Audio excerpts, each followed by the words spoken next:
दोस्तों नमस्कार। आज एडवोकेट कपिल साहब अभी मुझसे मिलने आए और पूछ रहे थे कि पार्टी के कार्यालय में काफ़ी कॉल आ रहे हैं और लोग पूछ रहे हैं कि पीपल्स ग्रीन पार्टी का ग्रीन स्वराज आंदोलन क्या है।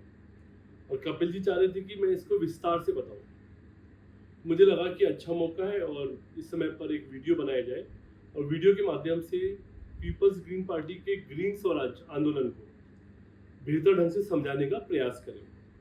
दोस्तों आप अच्छी तरह से जानते हैं, मैं बार बार कह रहा हूँ कि दुनिया का जो सबसे बड़ा घोटाला है भारत के अंदर वो है बजट के अंदर घोटाला। हम सब लोग मिलकर के, हम में से हर एक इंसान, अमीर और गरीब, लगातार सरकार को टैक्स देते हैं। कोई ज़्यादा देता है, कोई कम देता है। कुल जमा जो टैक्स है वो करीब करीब प्रति व्यक्ति औसत 2.25 लाख रुपया टैक्स का 5 बरस में एक हिंदुस्तानी अपने सरकारी खाते में जमा करवाता है। राजस्थान की बात करूं तो राजस्थान में हम एक साल में करीब 3 लाख करोड़ रुपया, आप देखिए कितनी भारी राशि है, 3 लाख करोड़ रुपया सरकार को टैक्स के तौर पर देते हैं। 5 बरस में 15 लाख करोड़ रुपया के आसपास। अब बात ये आ रही है कि जो ये 3 लाख करोड़ रुपया सालाना, 15 लाख करोड़ रुपया 5 साल में, और प्रति व्यक्ति 2.25 लाख रुपया राजस्थान के हिसाब से प्रति व्यक्ति का 5 साल का टैक्स हम सब लोग चुका रहे हैं, जमा करा रहे हैं। पॉइंट मेरा ये है कि क्या ये इतना बड़ा पैसा 3 लाख करोड़ और 15 लाख करोड़ लौट करके हमारे पास आता है क्या? तो देखिए, एक व्यक्ति की बात करने पे मैंने आपको बताया लगभग 2 लाख रुपया 5 बरस में बनता है। क्या भारत के या राजस्थान के या आपके गांव के लोगों को इस सरकार से 5 बरस में 2 लाख रुपये का फायदा होता है? एक गांव की बात करूं, ग्राम पंचायत, सबसे छोटी यूनिट, तो देखिए ग्राम पंचायत में करीबन हमारे हिसाब से 17 से 20 करोड़ रुपया एक बरस में सरकार के पास टैक्स जाता है। यानी कि 5 बरस में लगभग 100 करोड़ रुपया, 80 करोड़ 100 करोड़ ऐसा मान लीजिए। यही कहानी शहर के हर वार्ड की है। एक शहरी वार्ड, नगर निगम का वार्ड हो, नगर पालिका परिषद, वार्डों में रहने वाले लोगों का भी टोटल टैक्स करीब 17-18 करोड़ 20 करोड़ रुपया एक साल में, और 5 बरस में 100 करोड़ रुपया सरकार में जमा होता है। मैं फिर पूछना चाह रहा हूँ, क्या ग्राम पंचायत में ये 17-20 करोड़ रुपया लौट करके आता है? क्या ये 100 करोड़ रुपए के आसपास, 80-100 करोड़ रुपया 5 बरस में लौट करके आता है? नहीं आता। ये जो मोटा पैसा है 15 लाख करोड़ रुपया 5 बरस में, ये पैसा मुट्ठी भर लोगों के पास जाता है। ये ज्यादा से ज्यादा पैसा जितने लोगों को इसका लाभ मिल रहा है वो है 5%। आबादी का 5% 90% पैसे पर कुंडली मार के बैठा हुआ है। जैसे सांप बैठता है ऐसे कुंडली मार के 5% लोग 90% पे बैठे हैं, और 95% लोग उनको मिल रहा है 10%। अब जब 95 को 10% ही मिलेगा तो आप सोचिए कितना कम मिलेगा, आटे में नमक की तरह मिलेगा। तो यहां आप डिमांड ना कर दें, इसलिए एक राजनीतिक गेम होता है। आपको कहा जाता है कि हम आपके भला करने के लिए आपको आरक्षण दिला रहे हैं, हम आपको भला करने के लिए आपकी जाति को इकट्ठा कर रहे हैं, हम आपका भला करने के लिए सरकारी नौकरी निकाल देंगे, हम आपका भला करने के लिए फ्री में राशन बांट देंगे। बहुत सारे झुनझुने लेकर के ये हमारे पास आते हैं, और फिर हम जाति और धर्म के नाम पर चुपचाप इनकी पार्टियों को वोट डाल देते हैं। एक पार्टी जो बड़ी पार्टी बन गई है, कह रही है विश्व की नंबर 1 पार्टी है, रोजगार नहीं दिलाती, आमदनी नहीं बढ़ा रही है, लेकिन धर्म के नाम पर कहती है कि सारे एक हो जाओ और हमको वोट डाल दो। दूसरी पार्टी कह रही है कि हम तो सिर्फ माइनॉरिटी को अपना पैसा देंगे, हमारे पैसे पर हक केवल माइनॉरिटी का है, या ये कहते हैं कि जातियां इकट्ठे हो जाओ और जातियां मिलके उस वाली पार्टी को हरा दो। भाई साहब, ये पार्टी हारे या वो पार्टी हारे, असल में हारता कौन है? हार रहा है 95% इंसान, जिसके हाथ में आ रहा है केवल 10% हिस्सा बजट का, क्योंकि 5% ले जा रहा है 90% हिस्सा। अब आपको समझना है कि ये जो गड़बड़ झाला है, ये गड़बड़ झाला वो कह रहे थे कि सामाजिक अन्याय हो रहा है, मैं कह रहा हूं आर्थिक अन्याय हो रहा है। वो कह रहे हैं, बार बार कह रहे हैं सामाजिक अन्याय, सामाजिक अन्याय, सामाजिक अन्याय, और कहते हैं कि सामाजिक न्याय की लड़ाई लड़ेंगे। मुझसे लोग नाराज हो सकते हैं, लेकिन देखिए, मैं सामाजिक न्याय की लड़ाई के खिलाफ नहीं हूं। पीपल्स ग्रीन पार्टी सामाजिक न्याय की लड़ाई के खिलाफ नहीं है, लेकिन ये लड़ाई पहले से ही लोग लड़ रहे हैं। हम बीच में टांग नहीं अड़ाना चाहते। जो लोग सामाजिक न्याय दिलाना चाहते हैं वो दिलाएं, हम उनको धन्यवाद देंगे। हमारे लोग उस लड़ाई को जीत करके उसका लाभ उठाएंगे। लेकिन हमारी जो लड़ाई शुरू हो रही है वो हो रही है आर्थिक न्याय। कोई जाति, कोई धर्म, हमारा हिस्सा अगर हमको नहीं मिल रहा और आप कह रहे हो कि इस बात को भूल जाओ, तुम्हारा हिस्सा कहां जा रहा है भूल जाओ, याद करो तुम्हारी जाति को, याद करो तुम्हारे धर्म को, तो भैया लोगों को बेवकूफ नहीं बनने देंगे।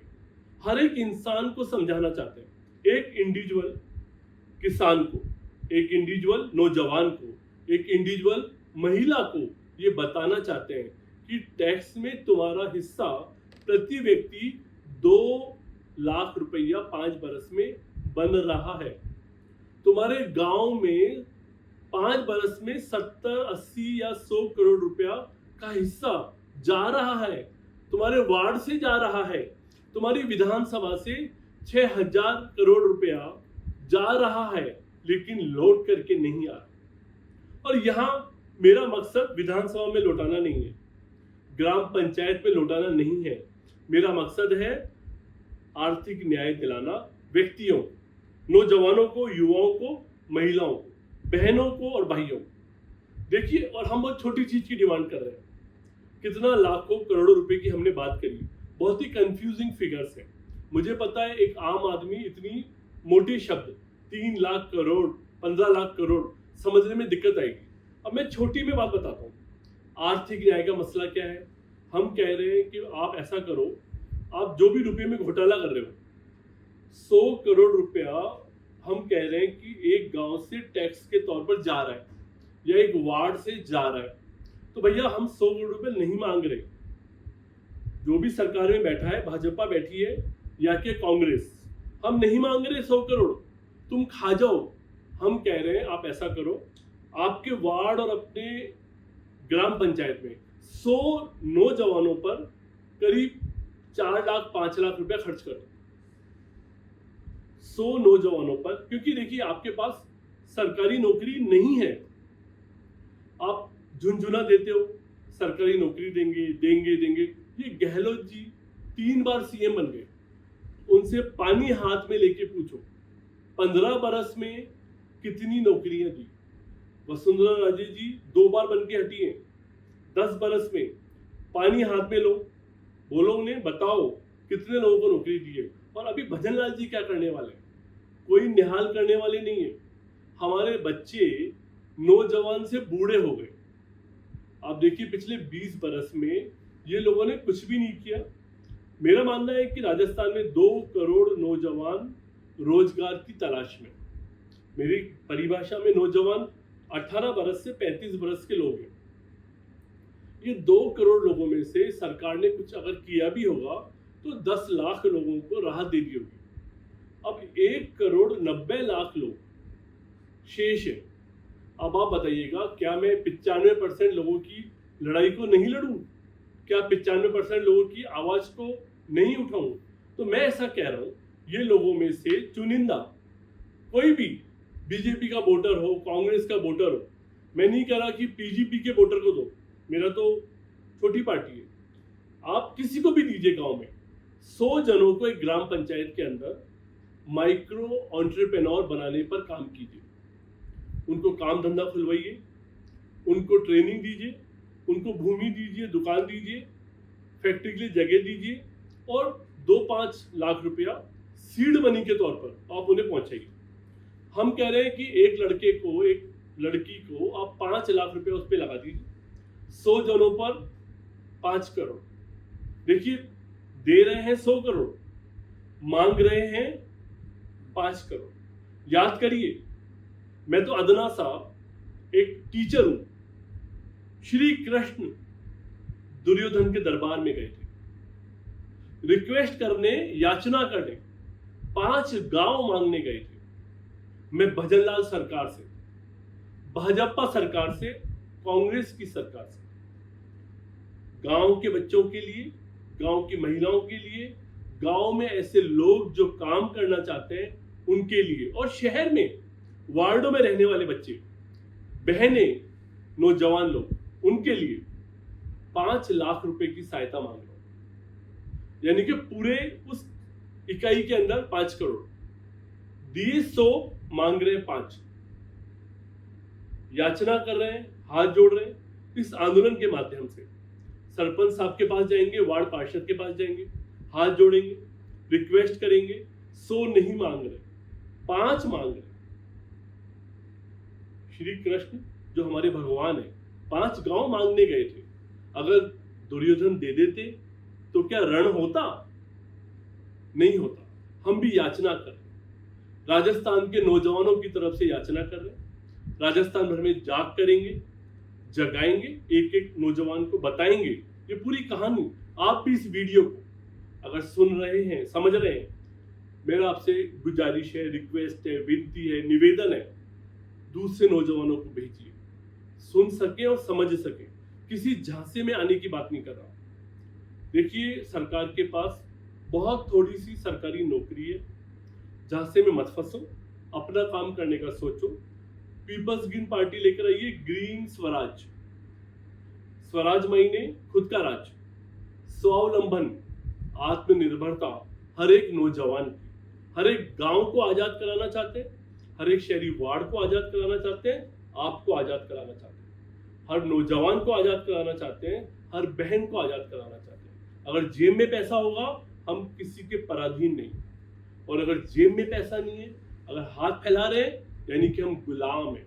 ये आजादी अधूरी है। वो कह रहे हैं हम आजाद मुल्क में रहते हैं, मुल्क आजाद है, लेकिन हमारा इंसान जाति के थैले में बंधा हुआ है, हमारा इंसान धर्म के बक्से में बंधा हुआ है।